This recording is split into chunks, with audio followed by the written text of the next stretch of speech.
આપણી સંસ્કૃતિ આપણી ઓળખ ડીડી ગિરનારના આ શોખ છે શાનદાર કાર્યક્રમમાં આપ સૌનું હાર્દિક સ્વાગત છે।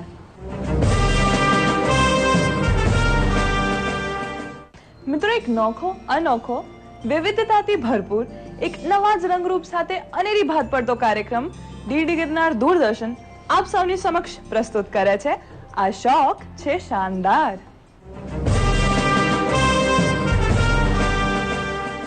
મિત્રો, લોકો પોતાનો કામ ધંધો, ભણતર ગણતર અને કરિયર સાથે સાથે ઘણા અવનવા વિશેષ શોખ ધરાવતા હોય છે। લોકોના આવા જ અવનવા અને વિશેષ શોખને ઉજાગર કરતો કાર્યક્રમ આ શોખ છે શાનદાર।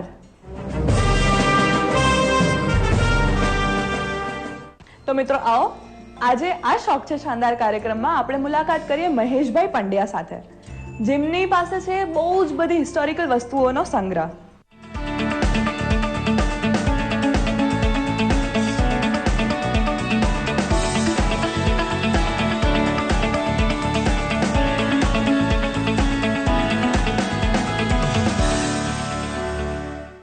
તો મિત્રો, આવો મળીએ મહેશભાઈ પંડ્યાને અને જાણીએ તેમના વિવિધ પ્રકારના શોખ વિશેની રસપ્રદ માહિતીઓ। નમસ્કાર। નમસ્કાર। નમસ્કાર। ડીડી ગિરનારના આ શોખ છે શાનદાર કાર્યક્રમમાં આપનું હાર્દિક સ્વાગત છે। નમસ્કાર। તો તમને આ શોખ ક્યારથી છે અને કેવી રીતે જાગ્યો? આ શોખ લગભગ મને નાનપણથી છે અને શરૂઆતની અંદર મારી જ્યારે નાના હતા તે વખતે ખોખા બિલ્લા જે ભેગા કરે એ જ ત્યારથી જ મને અલગ અલગ વસ્તુઓ ભેગી કરવાનો શોખ થયો હતો। પછી ક્યારેક વર્ષમાં અલગ અલગ જાતના જે પુસ્તકાર આવતા હતા, પત્તા આવતા હતા, એ પત્તાનું મેં કલેક્શન કરેલું। શરૂઆત મારી ખોખા બિલ્લા અને જે રમવાના પ્લેઇંગ કાર્ડ આવતા હતા એનાથી કરેલું। મહેશભાઈ, તમને કઈ કઈ વસ્તુઓ કલેક્ટ કરવાનો શોખ છે? મને મારા કલેક્શનની અંદર મેં પુસ્તકાનું કલેક્શન છે, જૂના દસ્તાવેજોનું કલેક્શન છે, જૂના સિક્કાઓનું કલેક્શન છે, જૂના લીથોના બુક્સ અને એના ફોટોનું કલેક્શન છે। જેમ કે પુસ્તકાળના કલેક્શનની અંદર મારા પાસે એક જ વ્યક્તિના એક જ સરનામાવાળા ટોટલ 1700 પુસ્તકાર છે, જે 1885થી લઈ અને 1932 સુધી એનો ગાળો આવે છે। આ બધા જ પુસ્તકાર અમદાવાદમાં સારંગપુરમાં સામથંગાની પૂરમાં પારી કેશવલાલ નરસિંહદાસ એ નામે પુસ્તકાર છે। હું એ જગ્યાએ ગયો તો પણ ગયો સારંગપુરમાં, મેં પૂછ્યું પણ ખરું તો અત્યારે એના કોઈ વાલી વારસદાર અહીંયા આ પૂરમાં રહેતા નથી, પણ આ જે બિલ્ડિંગ છે એ એના નામે બિલ્ડિંગ છે, એટલી મને માહિતી ત્યાંની મળેલી મને। અને બાકી હવે જે દસ્તાવેજો છે મારા પાસે લગભગ 250-300 દસ્તાવેજો હતા।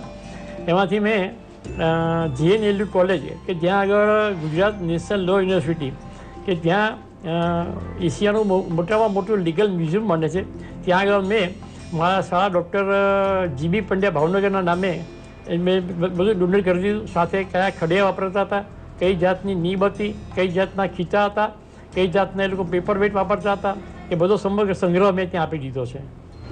મહેશભાઈ, ખૂબ સારી વાત કહેવાય કે તમે ડોનેટ કર્યું છે। આના સિવાય તમે કઈ વસ્તુ ડોનેટ કરી છે? તમારું કોઈ કલેક્શન ડોનેટ કર્યું છે અને ક્યાં કર્યું છે? આ ઉપરાંત મારા પાસે સૌરાષ્ટ્રના મોતીકામ બીડીવર્ક જ્યાં કહે છે એની લગભગ મેં 68 આઇટમો લાલભાઈ દલપતિ મ્યુઝિયમ અમદાવાદમાં મેં મારા બાપુજી નામે ગોપી આનંદ બીડીવર્ક કલેક્શન એ નામે મેં ત્યાં આપેલી છે। અને એની અંદર લગભગ ચાકડા, તોરણ, ગાંધીપાટી, બળદનો શણગારવાનો સામાન, ગણેશ, તોરણ એ વગેરે મેં ત્યાં આપેલા છે। આના સિવાય પણ તમારી પાસે પોસ્ટકાર્ડ્સ ને એ બધાનું ખૂબ જૂનું કલેક્શન છે, એના વિશે કંઈ દર્શક મિત્રોને જણાવો। કેમ નહીં, મારા પાસે સેન્ટ્રલ પોસ્ટકાર્ડ કે જે યરોડા જેલની અંદર 1941માં આઝાદીની ચળવળ માટે આપણા જે દાદાભાઈ બાલંકર તરીકે ઓળખાતા લોકસભાના પહેલા સ્પીકર એ જેલમાં હતા, એ વખતે એમણે એના મિત્રો અને સંબંધીઓ સાથે એમને કોરસ્પોન્ડન્સ ચાલતું હતું, એટલે એમાં જે પુસ્તકાળ આવતા હતા એ જેલર પહેલાં વાંચી લે, એમાં લાગે કે અંદર કોઈ એમ કે દેશ વિરોધી કે દેશ દ્રોહી વિષય નથી, સબ્જેક્ટ નથી, પછી એને જેલર પોતાના સહી સિક્કા મારી અને પછી એને આપતા હતા, જેને અમારા ફિઝિકલ અને ફિલાટેલિસ્ટની ભાષામાં એને સેન્ટ્રલ પુસ્તકાર કહેવામાં આવે છે। એવા મારા પાસે 2 છે, બંને યરોડા જેલના જ છે અને લગભગ 1940-41 સાલના છે। એ જ પ્રમાણે પ્રિન્સેસ સ્ટેટના બીજા પુસ્તકાર છે મારા પાસે, એ નંદકુમાર બા લગભગ 100 વર્ષ પહેલાં જ્યારે એ પ્રજાવત્સલ અરજી તરીકે જાણીતા હતા, લગભગ 1917ના છે। એમાં એ પોતે છાપું બહાર પાડતા હતા, બ્રિટિશ અને હિન્દ વિક્રમ નામનું। એ છાપું વિનામૂલ્યે પોતે વેચતા હતા અને ભાવનગરની સરકારી પ્રેસમાં છપાતું હતું। આ છાપું નાના ગામમાં પહોંચી શકતું નથી, એટલે એમણે મફત પુસ્તકાર વેચવાના ચાલુ કર્યા, જેમાં એક બાજુ આ પ્રમાણે અંદર સમાચાર હોય અને પાછળ નંદકુંવરમાનો ફોટો અને લખાણ હોય.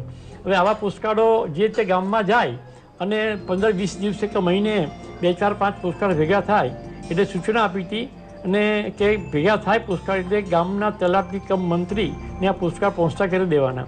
આ પુસ્તકાળ 4-5 ભેગા થાય એટલે તલાટી કમ મંત્રી ગામમાં ઢોલ વગાડી અને ગામને ચોરે લોકોને ભેગા કરવામાં આવતા હતા અને આ પ્રમાણે જે સમાચાર છે એ અલગ અલગ પુસ્તકાળમાંથી એને વાંચી સંભળવામાં આવતું હતું. આ એની દૂરદર્શી બતાવે છે કે નાના નાના અંતરિયાળા ગામમાં સમાચાર કેવી રીતે પહોંચવા. અને બીજું ખાસ તો એ છે કે છાપું હતું એનું જે મેં કહ્યું કે બ્રિટિશ અને હિન્દી વિક્રમ નામ હતું એ પ્રમાણે આનું નામ વિક્રમનું બચ્ચું કે જે ઉપર છાપેલું છે ખૂણામાં વિક્રમનું બચ્ચું પુસ્તકાળનું એ નામે વેચાતા હતા અને તદ્દન મફત લોકો સુધી પહોંચે અને મફત લોકોને આપતા હતા. આ એમની દૂરંદેશી બતાવે છે. તમારી પાસે પેપર કરન્સી અને કોઇન્સનું બી ખાસ એવું કલેક્શન છે, તો એના વિશે કંઈક દર્શક મિત્રોને જણાવો. મારા પાસે જાપાન, ઇન્ડોનેશિયા, અમેરિકા વગેરે દેશોની પેપર કરન્સી છે. અમેરિકાનો ડોલર પણ છે મારા પાસે.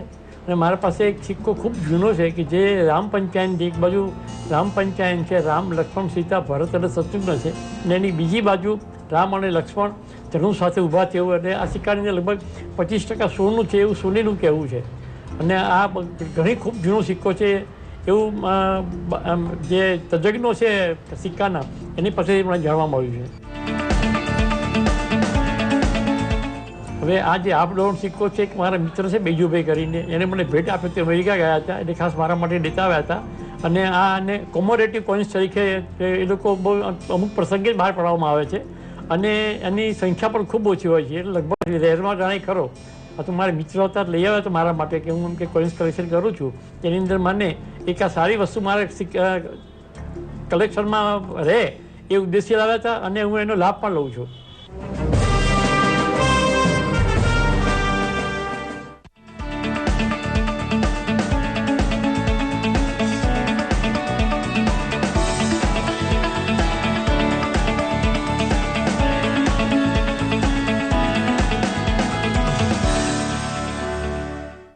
મહેશભાઈ, લિથો પ્રિન્ટ એટલે શું છે અને એનું જે તમારી પાસે કલેક્શન છે એની માહિતી થોડી દર્શક મિત્રોને આપશો.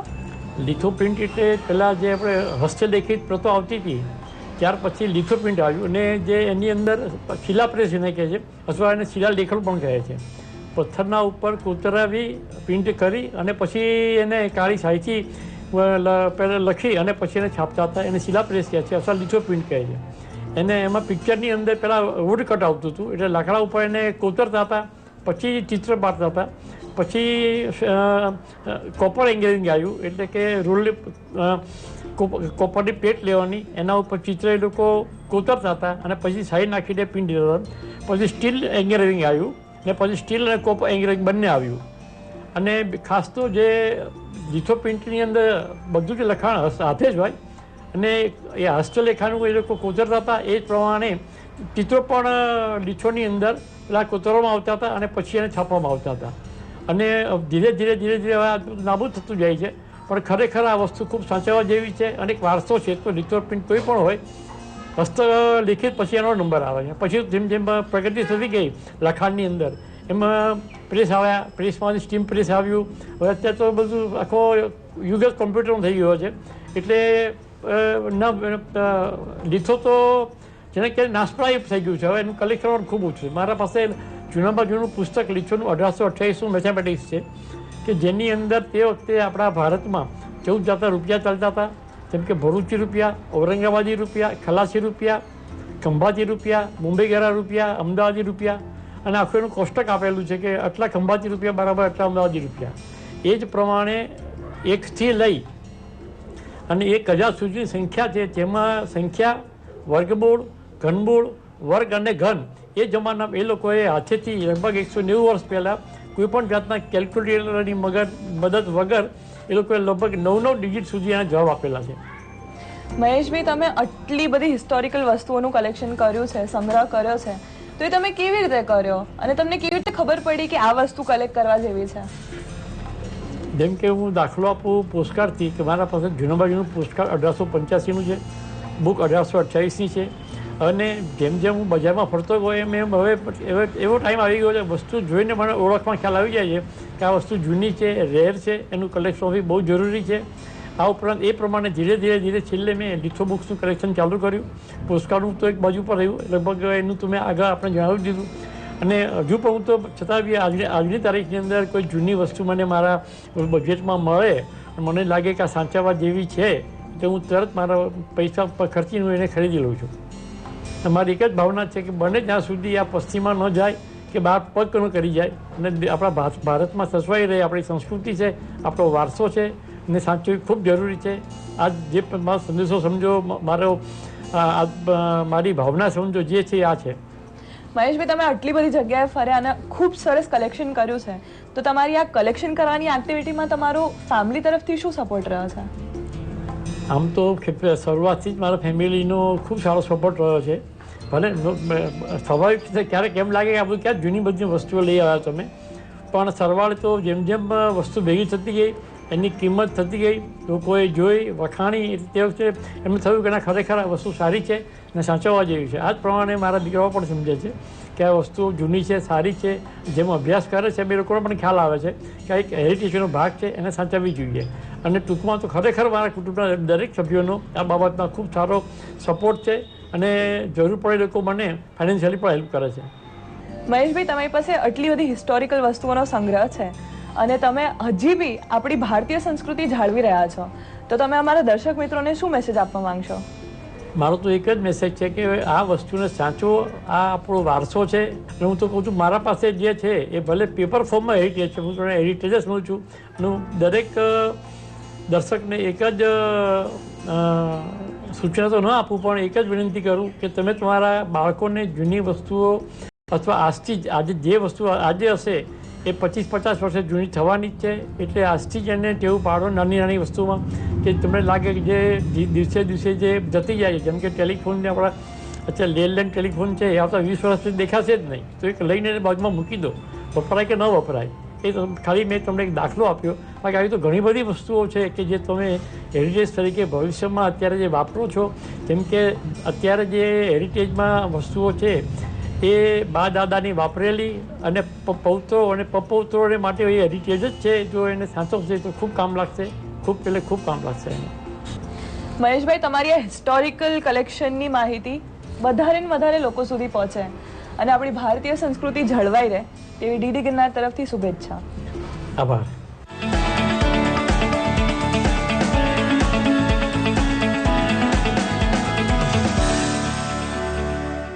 મિત્રો, આપની આસપાસ કોઈ વિશેષ શોખ ધરાવનાર વ્યક્તિ કે સમૂહ હોય અથવા પોતે એક જાનદાર, શાનદાર, મજેદાર શોખ ધરાવતા હો તો આપના શોખની સંપૂર્ણ માહિતી સાથે જરૂર અમને સંપર્ક કરો. અમારું સરનામું છે નિયામક શ્રી આ શોખ છે શાનદાર કાર્યક્રમ, દૂરદર્શન કેન્દ્ર, થલતેજ ટેકરા, ડ્રાઇવિન રોડ, અમદાવાદ 380054. તો મિત્રો, આવતા સપ્તાહે ફરી મળીશું એક આવા જાનદાર, શાનદાર, મજેદાર શોખ ધરાવનાર વ્યક્તિને. ત્યાં સુધી ખેવનાને રજા આપો. નમસ્કાર.